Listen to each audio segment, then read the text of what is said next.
Judul cerita kita kali ini, arwah ibu yang menghampiri jenazah anaknya dengan Assalamualaikum warahmatullahi wabarakatuh.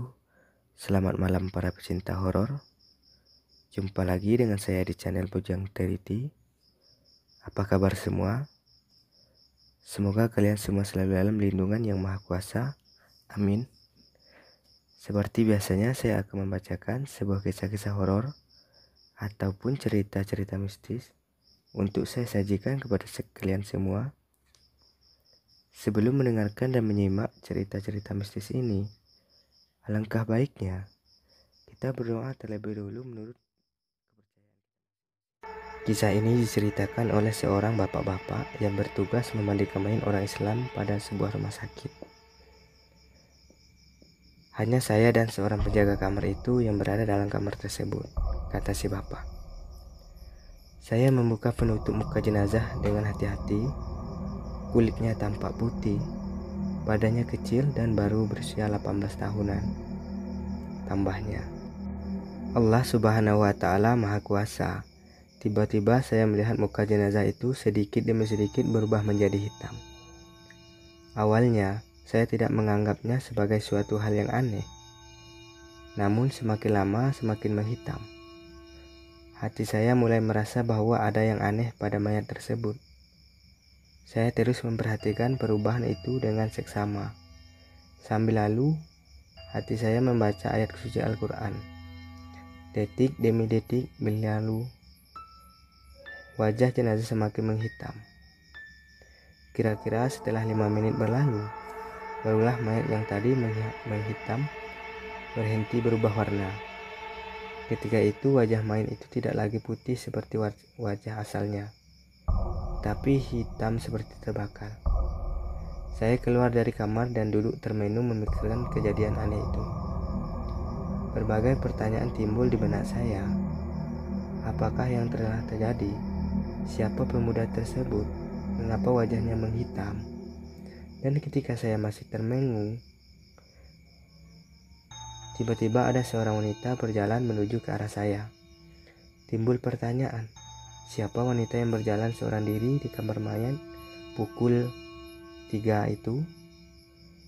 Semakin lama dia semakin mendekat, dan tidak lama kemudian berdiri di hadapan saya. Itu perkiraan berusia 61 tahunan dan memakai baju kurung. "Bapak," panggil wanita itu pada saya. "Saya dengar anak saya meninggal dunia. Saya ingin melihat jenazahnya," kata wanita berbaju kurung itu. Walaupun hati saya masih sedikit bertanya-tanya, namun entah kenapa, saya membawa wanita itu ke tempat jenazah tersebut. Kemudian saya tarik lemari nomor 213 dan saya buka penutup wajahnya.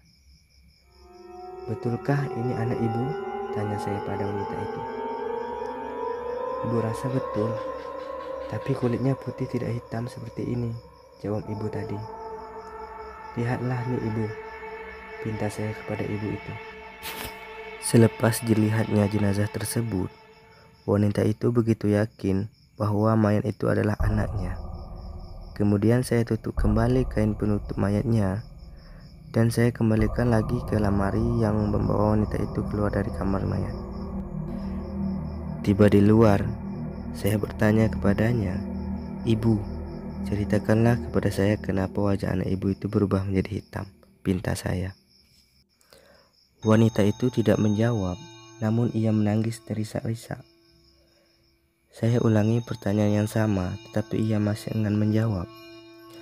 "Baiklah, kalau ibu tidak ingin memberitahu, saya tidak bisa mengurus jenazah anak ibu. Soalnya jika saya ditanya oleh petugas lainnya, saya tidak bisa jawab, dan saya takut dikira apa-apa oleh saya." Terus serang saya kepada wanita itu.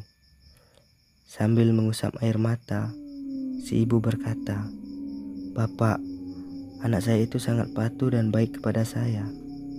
Jika saya minta bantuan untuk membantu saya, bahkan menggantikan saya bekerja. Meskipun ia sedang tidur lelap, ketika saya bangunkan agar membantu saya, anak saya itu pasti mau. Namun ketika saya bangunkan tidurnya, agar sholat subuh, atau ketika siang saya bangunkan agar sholat zuhur, ia tidak pernah mau. Bahkan ia marah dan memaki saya. Itulah yang saya tidak suka dari anak saya, kata wanita tersebut. Sangat terkejut saya mendengarkannya. Seketika saya teringat dengan hadis Nabi bahwa barang siapa yang tidak sholat, maka akan ditarik cahaya iman yang ada dalam dirinya. Dan juga dari wajahnya. Mungkin itulah yang terjadi pada jenazah pemuda tersebut. Ketika itu pula, si ibu berpamitan pada saya untuk pulang. Dan sedikit demi sedikit si ibu mulai menghilang dari pandangan saya. Selang beberapa hari kejadian itu, jenazah pemuda itu saya mandikan, kemudian saya tekad untuk menghubungi sanak keluarganya melalui nomor telepon yang ada agar jenazah tersebut dijemput untuk dikuburkan. Alhamdulillah tersambung dan jenazah itu pun dijemput. Namun sebelum itu saya sempat bertanya, lebih tepatnya saya menegur keluarga yang menjemput jenazah tersebut karena telah membiarkan ibu jenazah itu ke rumah sakit sendirian pada jam 3 pagi. Namun tak disangka ternyata ibu yang dimaksud itu telah meninggal beberapa tahun yang lalu. Terkejut saya mendengarkannya karena pada waktu si ibu menemui saya tidak pernah sampai memikirkan hal aneh kecuali satu hal, yakni karena ibu itu ke rumah sakit sangat pagi dan seorang diri menjenguk jenazah anaknya. Subhanallah, saya menyimpulkan bahwa kejadian itu adalah jawaban dari Allah Subhanahu wa Ta'ala, sekaligus peringatan bagi saya bahwa jika manusia itu meninggal sholat, maka ketika ia meninggal cahaya imannya akan ditarik, hingga seperti jenazah pemuda tersebut. Nauzubillah min zalik. Terima kasih sudah mendengarkan dan sampai jumpa di video selanjutnya. Saya akhiri, bila taufiq wal hidayah. Assalamualaikum warahmatullahi wabarakatuh.